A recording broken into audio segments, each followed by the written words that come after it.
All right, let's go.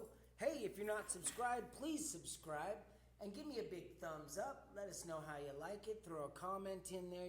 Tell your friends. There's a free PDF in the description. It's in English and Spanish. Download it.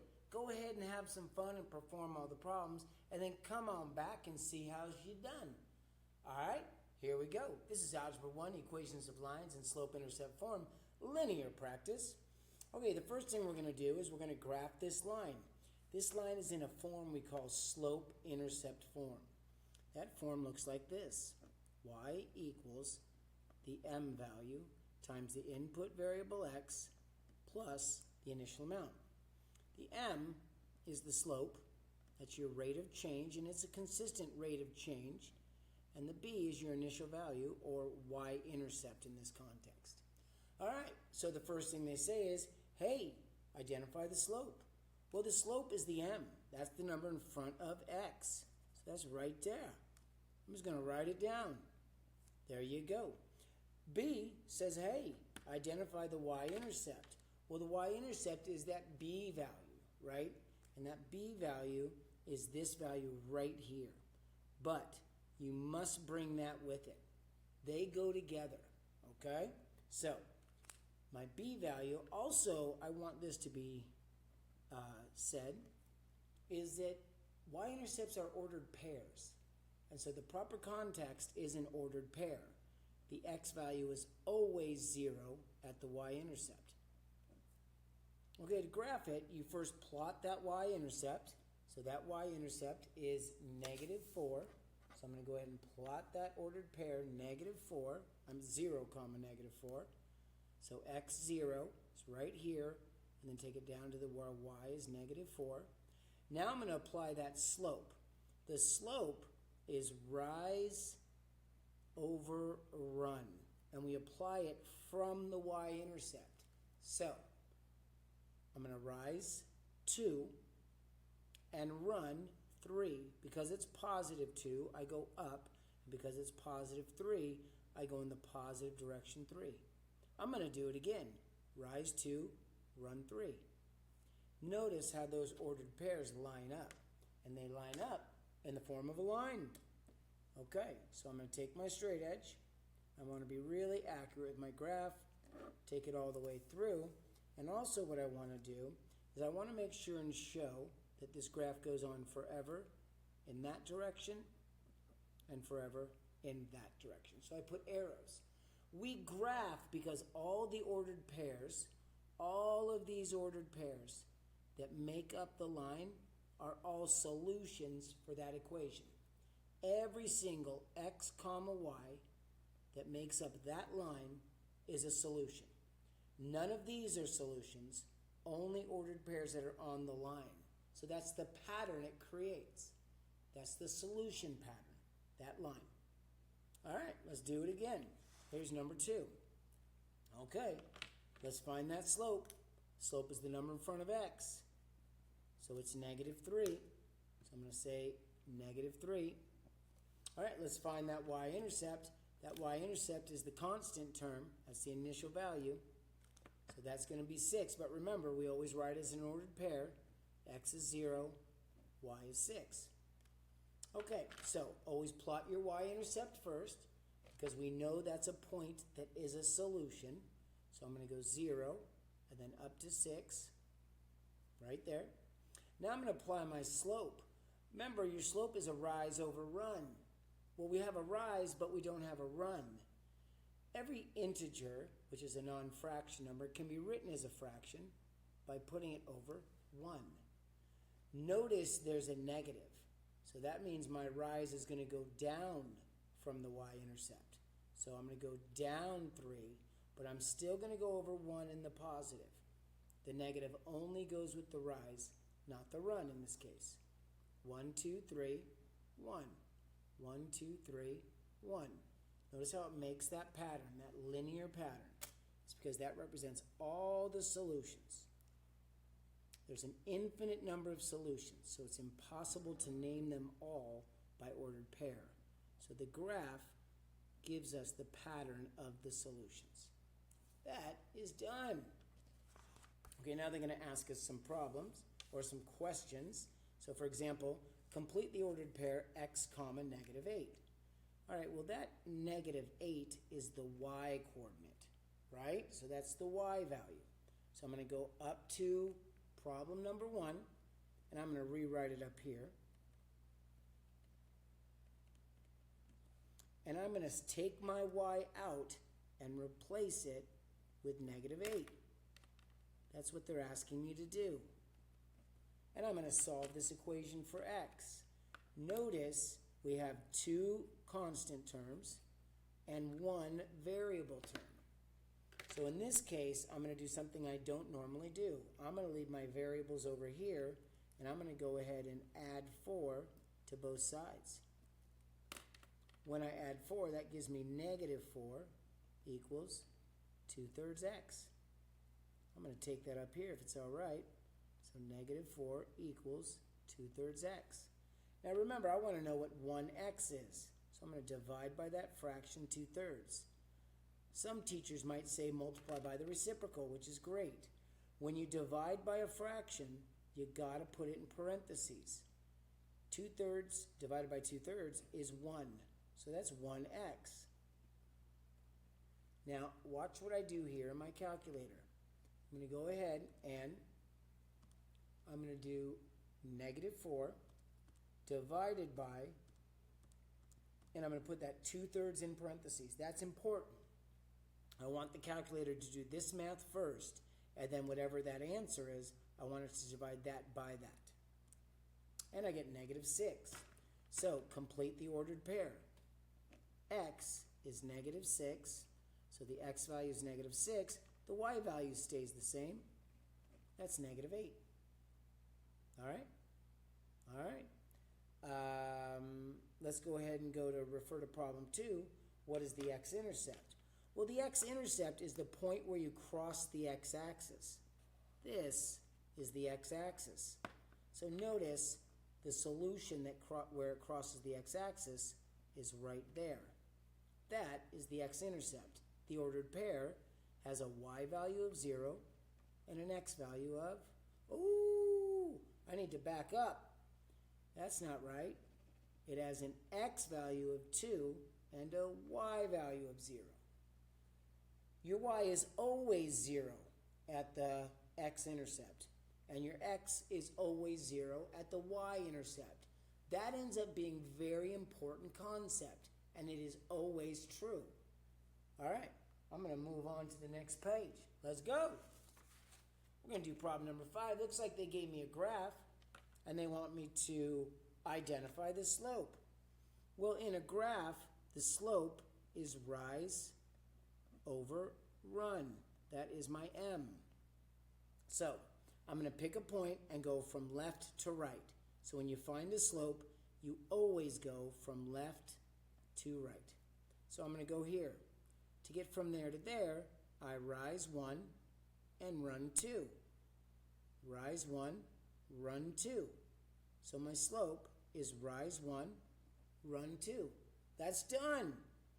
Okay, now they want me to find the y-intercept. The y-intercept is where you cross the y-axis. That's right there. Notice the y value right there is 2. But also remember, y-intercepts are ordered pairs. 0, comma b. B is the letter we denote as the y-intercept. So, 0, comma 2. Now we're going to write the equation. Notice the output variable, the y-axis is always the output, equals the rate of change, because we're writing this, right? We're writing y equals mx plus b.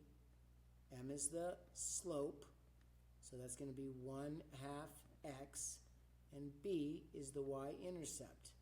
So that's going to be plus 2, just the y value. That's not bad. Okay, let's look at this right here. They're going to ask us to find the slope, okay? So when I find the slope here, it's a formula. So when I give 2 ordered pairs, it's a formula. You take the change in y and divide it by the change in x. Here's my y values. right here. Direction matters. These are subscripts that are saying, hey, that's a y value and that's a y value. And I can call that y1 and y2, or I can call that y1 and that y2. It doesn't matter. But if I go in this direction, so I call that y2 minus y1, I gotta make sure in the x's I go in the same direction. So then I'm gonna go from this x to this x. Boom. See how I go in the same direction. I'm going from here to here. That is a negative 3 minus, because the formula says minus, a positive 3. Okay, let's simplify. 4 minus 2 is 2. Negative 3 minus 3 is negative 6. All right, I'm going to make sure that fraction is reduced. So I'm going to do negative 2 divided by 6. Ooh, clear. I'm going to do 2 divided by negative 6. And in my calculator, I hit math. And then the fraction key, I hit enter and enter. So it did reduce. So negative. I like to put my negative with the top. In a fraction, the negative can go with the top, the bottom, or in the middle. I like to put mine in the top. So this reduces to that. Okay. Now we got to find the y-intercept. This is a little tougher. How you find the y-intercept is you go to y equals mx plus b. Notice I have a value for m. So I'm going to put that in. Now I got to find b. But what I also notice is I got an ordered pair. That ordered pair is 3, 2. I could also use this ordered pair, but I'm going to use that one. That is the x value, so I can put that there. That is the y value, so I can put that there. So I'm going to let y be 2. I'm going to let x be 3. Remember, that's 1 negative 1/3 times 3. Simplify that. I can perform that operation. That's negative 1. So now I have 2 equals negative 1 plus b. Hey, you know how to solve that equation. Inverse operation for minus 1 is plus 1. I want to move that constant over. So now I get 3 equals b. Remember, you want to write that as an ordered pair. 0, b. So 0, 3. That's done. Okay, we're going to write the equation. Well, we got everything we need. All you got to do to write the equation is find the slope and the y-intercept, and we got both of those things. So y equals negative 1/3 x plus 3. Now check this out. I love this. I can go to this ordered pair right here. And I'm going to put that x value in and then simplify that. And what happens is I should get that out. So I'm going to go negative 1 divided by 3 times negative 3. That's what I'm substituting in for x, because that's my x value. And then plus 3. See how I got 4? Well, that's what y equals, right? Y equals whatever that simplifies down to. So y equals 4. Well, that's exactly what they tell me it should be. I can do it again with the other ordered pair. Put in a 3.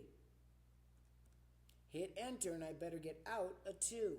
Woo, that's how we know we good. All right, let's keep going. We're going to identify the slope on these. When you're finding the slope of a table, the slope is change in y over change in x. So how is y changing? It's going to be consistent from value to value. That's changing by plus 8. How is x changing? Well, x is changing by plus 2. Plus 2. That's a delta that means change. So the change in y is 8. The change in x is 2. Put that in your calculator. You get 4. All right, now the y-intercept, we talked about this earlier. What's true about the x value at the y-intercept? That's right, x is 0. So look at that. They gave me the y-intercept. 0, 3. So my y-intercept, oh, I better put that in, is, remember, write it as an ordered pair, is 0, 3. Okay, now what? Now I write the equation. The output is y. My m is 4. Input is x plus 3. I'm done. Hey, if you want to check it, do it. Put in one of the other values. So I'm going to go here, and I'm going to say, okay, the y equals 4 times any one of those x values. I'm going to say 6 plus 3. Look how I got 27. Well, look at that. Input is 6, output 27.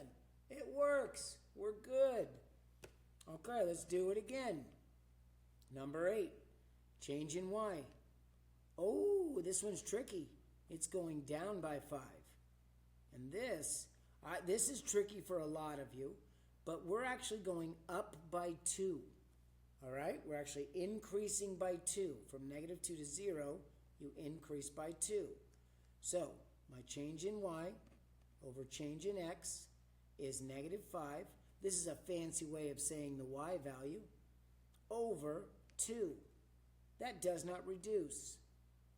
And always keep your slope as a fraction. Do not put it as a decimal. So that should never be -2.5. All right? The b is the y-intercept. So I look for an x value of 0. That's right. Right there. There's my y-intercept. That's a given. All right, now I'm going to write the equation in slope-intercept form. Hey, our output is no longer y. Our output is f of x. That's called function notation. All right? So the function is called f of x, and that equals, remember, that's the name, that's the input value. -5 over 2 times x minus 10. That was great. We're done. Okay, make sure your distractions are away from you. Stay focused on you. Get all your jobs done before you play. That's how you're successful in your life. All right, don't forget to subscribe. Give a big thumbs up. Say hey.